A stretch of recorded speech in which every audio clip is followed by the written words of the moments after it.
এই যে সারা বাংলাদেশে বিভিন্ন এবং এবং দেখেন আমরা তো বলি নাই, আমরা কি এয়ারপোর্টে রেড অ্যালার্ট জারি করেছি? আজকে স্থানীয় সরকার মন্ত্রণালয়ের যে উপদেষ্টা যে এপিএস না পিএস আগে এয়ারপোর্টে রেড অ্যালার্ট জারি হয়েছে, সে ভিতরে যেতে পারে কেন? আমরা দিয়েছি শাহবাগে আমার এক ঝাঁক এই সমস্ত ওই সময় আহত তারা আমার এসে বললো, ভাই আমি চোখে দেখি না, আমার এই অবস্থা, ভাই চিকিৎসা হয় না। এই আমি রাত্রে বাসায় উঠতেছি, সেখানে ফোন করছে, ভাই আপনি তো আসছেন একটা ব্যবস্থা করেন। কেন? সরে গেছে, আবার সরে গেছে জামাত আবার তো লেগেছে স্থানীয় সরকার নির্বাচনের মধ্যে। জামাত এই নাশায় নাচছে জামাত জানে যে এখন নির্বাচন হলে এই যতবার নির্বাচিত হয়েছে আগে বিএনপির সাথে সমন্বয় করেই নির্বাচিত হয়েছে। বিএনপির বাইরে গিয়ে 2-3টা আসন তারা বেশি আসন তারা পায়নি। এবারও যদি তাই করতে চায় সেই অবস্থায় হবে, যে কারণে তারা চাচ্ছে না নির্বাচন। দেখেন খুব মজায় আছে তো, বিভিন্ন মন্ত্রণালয় অনেক বড় বড় দায়িত্ব তারা পালন করে, তাদের লোকজন পূর্বের মেজাজে আছে, ক্ষমতা ভোগ করতেছে, তারা কোন রকমের আক্রমণের শিকার হচ্ছে না। তারা কেন নির্বাচন চাবে বলেন তো? এই এনসিপি কেন নির্বাচন চাবে? এনসিপির কথা মতো দেশ চলে। এনসিপি আজকে আমি পাবনা জেলার আহ্বায়ক, শোনেন, আমি পাবনা জেলা বিএনপির আহ্বায়ক।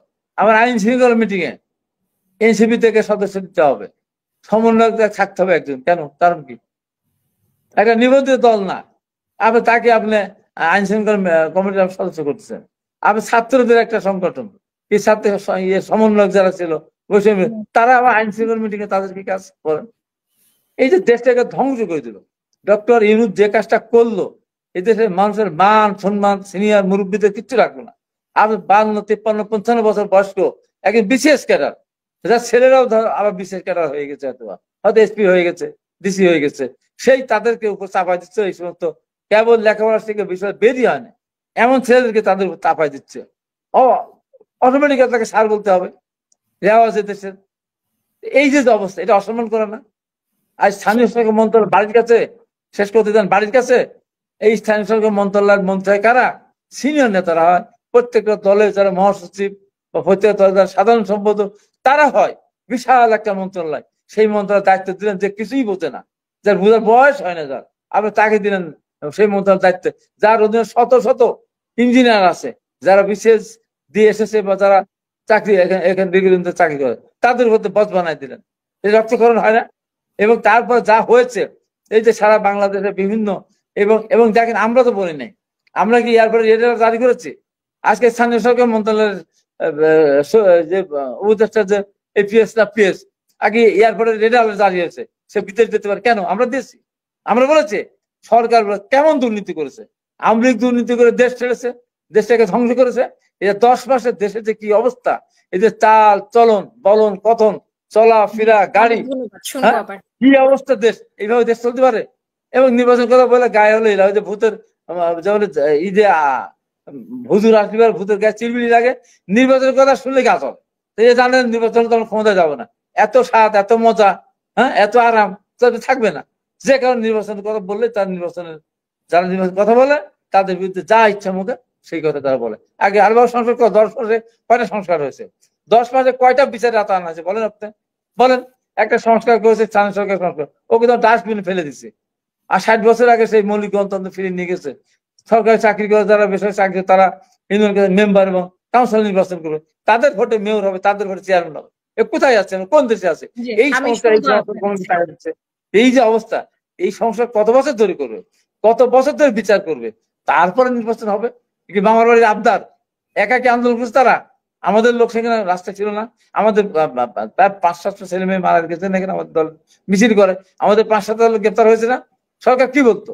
সরকার বলতো বিএনপি, এই ছাত্র শিবির বিএনপি, এরা হলো আন্দোলন করতেছে, এরা সরকার পতন চাচ্ছে। একবারে কি বলেছে ছাত্ররা আমাদের পতন চায়?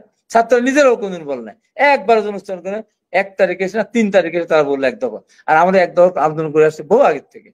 সেই জন্য বলি যে একা আন্দোলন সবাই করেছে, তারা করেছে, তাদের আমরা সমীহ করে আদর করি সম্মান করি সবকিছু করি।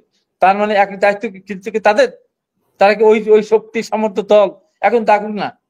আগে তো হাজার লাখ লাখ লোক আছে, এখন ডাক দিত, এখন ডাক দিত কয়টা লোক আসে? ডাক দিত। এই 9 মাসে যে বিতর্ক সৃষ্টি করেছে, নিজেদের ভিতরে হানাহানি, এই যে 4 জন ছেলে বিষ খেয়েছে, চিকিৎসা না কেন? আজকে 10 মাস পরে কেন মারা যাবে? কেন চিকিৎসা তারা পাবেন না? সরকার কেন তাদের চিকিৎসা করে না? এখানে কোনো ধরনের ইন্ডেমনিটি দরকার নাই। চিকিৎসার জন্য যেখানে দরকার, যত টাকার দরকার তত টাকা দিতে হবে। শহীদ পরিবারের পক্ষে তাদের পরিবারকে সচল রাখার জন্য, সচ্ছল রাখার জন্য যা করার দরকার তাই করতে হবে। হিসাব পরে দেন, এটা করেন। তা না, সেটা না করে আজকে রাস্তায় রাস্তায় ঘুরে বেড়াচ্ছে শহীদ পরিবার লোকজন, রাস্তায় রাস্তায় ঘুরে বেড়াচ্ছে চিকিৎসাবিহীন অবস্থায়। আমি আজকে কালকে আমি গিয়েছিলাম টিএসসিতে, শাহবাগে। আমার এক ঝাঁক এই সমস্ত ওই সময় আহত তারা আমার এসে বললো, ভাই আমি চোখে দেখি না, আমার এই অবস্থা, ভাই চিকিৎসা হয় না।